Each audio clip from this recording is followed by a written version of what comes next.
Oi pessoal, tudo bom? Sou o Rafael Camargo Jaguar. Estou aqui para a minha palestra que é 10 meses de Use, Spotify, Fluxos, OKRs e Wide Company. Minha palestra vai ser um pouco diferente porque eu estou fazendo ela aqui no ambiente Use. Espero que o áudio esteja ideal, tá? Estou treinando muito para isso aqui, para ficar bom o vídeo, legal? Ah, Bem, estou na Use desde o dia 1º de fevereiro desse ano e a gente de lá para cá enfrentou vários desafios. Primeira coisa a falar da minha palestra é por que o modelo Spotify. A Use teve uma consultoria que ajudou ela a se estruturar e nessa estruturação a gente viu que a ideia é que nossos times tivessem a capacidade de trabalhar end-to-end para colocar os produtos em produções.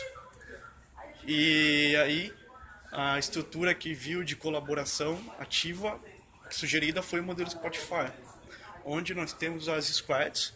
Eu estou aqui entrando agora na que a gente chama de nave de um squad. E a ideia é que essas squads sejam autônomas, logo elas consigam diminuir o máximo de dependências do que ela tem para botar seus produtos no Ares. Tô falando tudo no plural, né? Produções, Ares, foi mal. Um pouquinho nervoso. Que mais? A nossa configuração de squad ela é um pouco grande, como você pode ver aqui, talvez, do que tenha acostumado algumas literaturas relativas a times, por exemplo, time Scrum. A gente tem como essa ideia de colocar tudo em produção e de maximizar a independência, nós colocamos aqui todos os perfis que a gente acredita que está diretamente ligado à capacidade de entrega daquele produto. O que eu quero dizer com isso? Um dos nossos produtos, por exemplo, é o seguro automotivo. Então, na squad de alta, a gente tem o PO, os desenvolvedores, o QA, o UX. Junto a isso, nós temos um especialista em seguro automotivo e também a gente trabalha junto com o pessoal de marketing digital para saber como é que está o produto no mercado, levantar mais dados e com isso a gente potencializa o tempo de resposta de um time. Então a nossa configuração de um time, um squad em si, não é apenas técnica. Então vai um pouco além. As trade-offs que a gente tem em relação a isso, obviamente, são a dificuldade, porque quando a gente tem muitas pessoas, sem dúvida, as cerimônias se tornam um pouco mais complicadas e a comunicação se espalhar um pouco mais complexa. E outra contrapartida é um foco muito grande no produto. Então, assim, a capacidade de reação em um dia, quando a gente analisa que o produto não está atingindo a expectativa, como a pessoa digital marketing é muito grande. E a colaboração para fazer novas possibilidades também é igualmente grande. Ter um analista de mercado na squad junto do PO facilita muito na construção de regras, na construção de quesitos de qualidade. Então, se eu junto, por exemplo, numa planning, um QA, um analista de mercado, um PO, potencializo muito a qualidade. Então, isso para nós é muito bacana. A ideia do método Spotify, né, que é a união de squads, formem uma tribo. Então, a gente tem aqui o que a gente chama da tribo de produto, onde é formada por 5 squads que trabalham diretamente ligadas a produtos. Legal? E a gente sempre busca fazer o que aqui para maior integração desse pessoal. Um dia a gente busca ao máximo prover algumas situações fora de tempo da squad, como a ação dos chapters, né? A ideia de chapter é que cada papel, cada especialidade, por exemplo, desenvolvedor, consiga se reunir um tempo fora da squad para trocar figurinha e buscar melhoria no âmbito geral da use. Então nós temos, por exemplo, a DevSync, a POSync, a Agile Code Sync, o XSync, onde as pessoas saem do nível do squad e se reúnem para falar sobre o todo da use. É algo bem dinâmico, bem bacana. A gente vê vários frutos em relação a isso. Outra coisa também, a gente não trabalha com uma estrutura de time perenes. Dentro dessa trade-off, a gente acredita que fazer revezamento das pessoas entre o produto dá um senso maior de entendimento e visibilidade do que é a use, do que manter a pessoa num foco direcionado ao seu produto. Sem dúvida, a gente tenta diminuir o nível de dependência, mas também isso não é 100% possível. Existem alguns quesitos técnicos que são feitos por um time que são utilizados por todos os outros. Então, para aumentar essa empatia, a pessoa entender o quão importante é aquilo que ela está fazendo e quão impacta isso no todo, a gente promove o rodízio. E isso é algo que também que a gente acha que está tendo um valor bem bacana. Ah, a gente tem formalmente três tribos, uma que é direcionada a produto, uma que é direcionada a back-end e outra que é direcionada ao relacionamento, atendimento ao cliente. É interessante falar também que a gente não tem a preocupação de ter diretamente ligado o método Spotify aqui na Use. Ele é uma inspiração e não uma obrigação. Então a gente não se preocupa em ter um fit 100% com o método Spotify. A gente está mais preocupado em se inspirar na capacidade colaborativa e autônoma com alinhamento e a partir daí começar a criar as restrições que são ideais para a Use. Então, em relação ao método Spotify, é isso. A gente encontrou dificuldades, sem dúvidas, nesses 10 meses em relação a isso. A criação e fortalecimento dos chapters, por exemplo, de UX e QA é um ponto, né?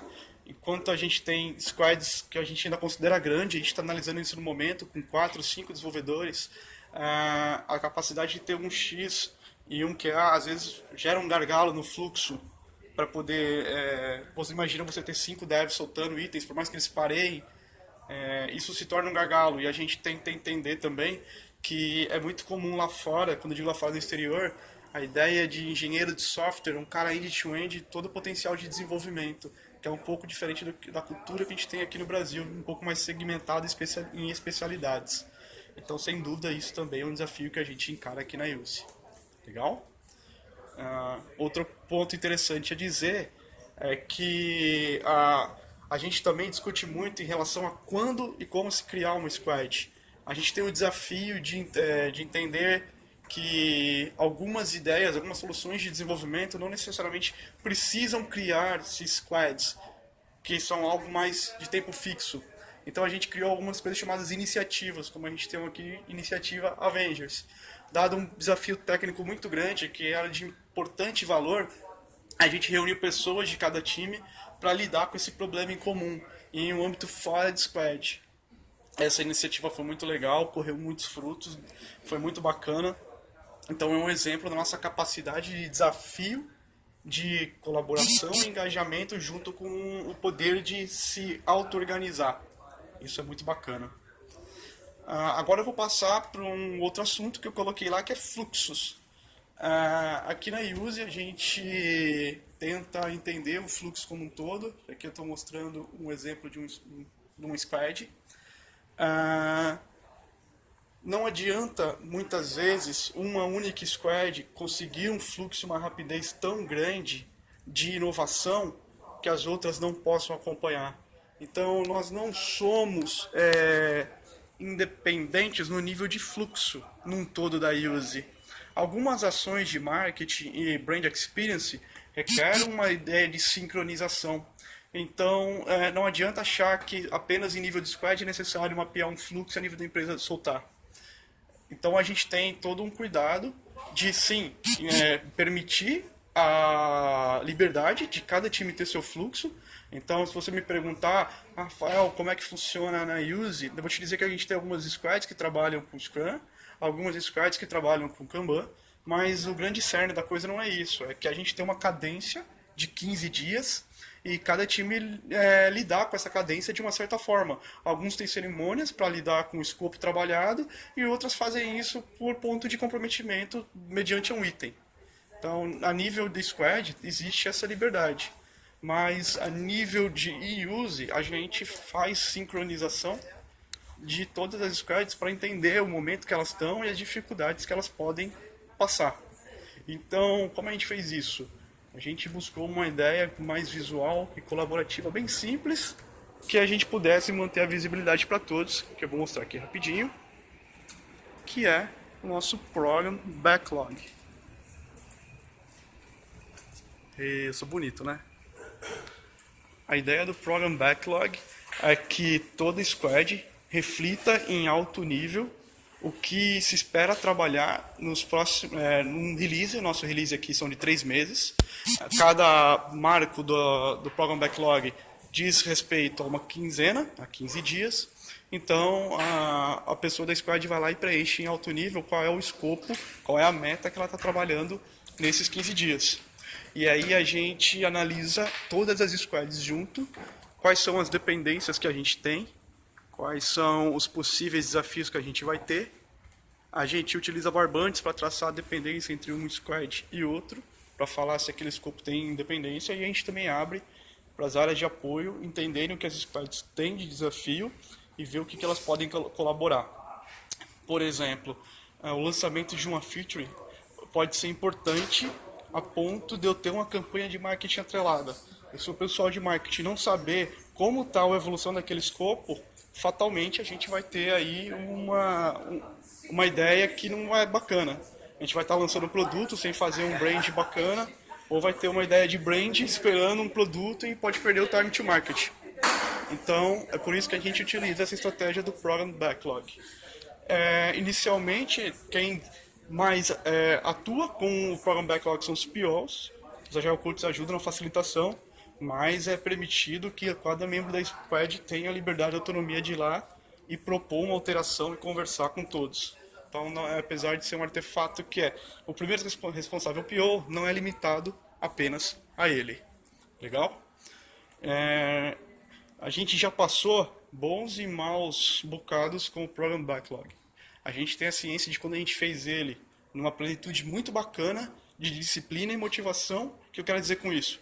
Estava todo mundo motivado, entendia que tinha valor fazer. A gente teve a disciplina de atender certinho a ideia de uso. A gente coletou muito valor com ele e a gente teve assim, uma superação muito bacana. Por um outro lado, esse primeiro momento de uhul, somos bons e conseguimos, fez com que na release seguinte a gente soltasse um pouco as pontas achando que não tinha tanta dependência. E a gente encarou uma cacetada de problemas. O que ficou claro para nós que a gente precisa manter o nível de disciplina em determinadas ações. E então foi muito bacana, foi um aprendizado muito legal. E a gente, nessa nova release que vai chegando aí em janeiro, é algo que a gente está muito de olho. Legal?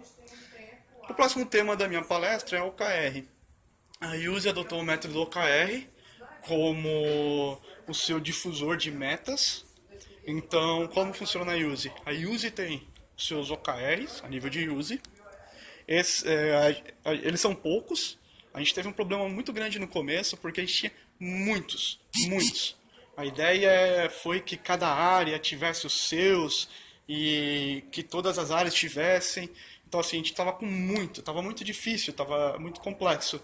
Então, a gente propôs uma ideia de simplesmente fazer um pouco mais simples e mais ligado à ideia central do OKR mesmo, mais enxuto.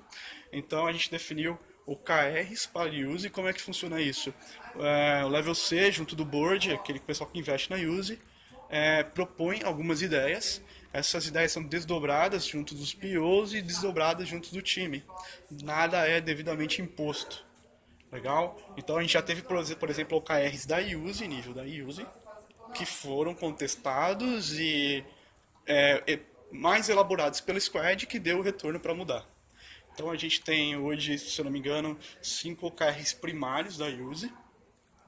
E esses OKRs são desdobrados para o OKR das Squads. Como funciona? A ideia é que cada Squad crie os seus OKRs de forma a contribuir com que a Use atinja os seus OKRs. Legal? Então, as squads têm 3 OKRs só.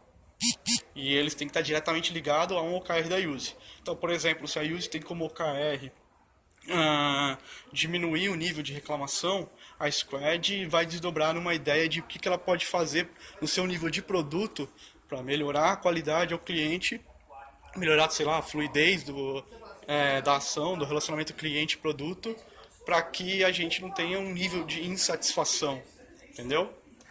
E num terceiro nível de desdobramento, né? Então eu tenho Use, Squad e eu tenho as áreas de apoio. O que é uma área de apoio? RH, gerência técnica, brand experience, digital marketing. Eles também têm os seus OKRs que são de forma a ajudar os squads que ajudam a Use. por que que a gente viu essa ideia hoje de colocar o OKR também para as áreas de apoio? Não necessariamente tudo que uma área de apoio faz está ligado a uma squad, por exemplo, o RH. O RH contrata para a empresa inteira. O RH tem ações de desenvolvimento para a empresa inteira, não só as pessoas que trabalham nas squads, na área técnica, por assim dizer, e o mesmo para as outras áreas. Então a gente viu que elas tinham ações de metas importantes que valiam a pena ser colocadas em discussão e trazidas para criar um objetivo, alguma meta. A gente está indo para o 5º release de utilização de OKR. Foi muito bacana, a gente tem muito aprendizado. A gente passou por toda uma estrutura de aprendizado que primeiro erramos muito com a ideia de estabelecimento de muitas métricas, aliás, de muitas metas, sem saber como medir. Depois a gente foi diminuindo, sendo mais enxuto, mas ainda tinha dificuldade em como trazer dados para a mesa, colocar porcentagens, atingir porquê dessas porcentagens e como metrificar, até chegar numa estrutura um pouco mais enxuta agora, que a gente está realmente conseguindo trazer dados para a mesa. Então é um aprendizado muito, muito bacana. E por final, falar dessa estrutura aberta da Use. A gente preza por ser colaborativo em vários níveis.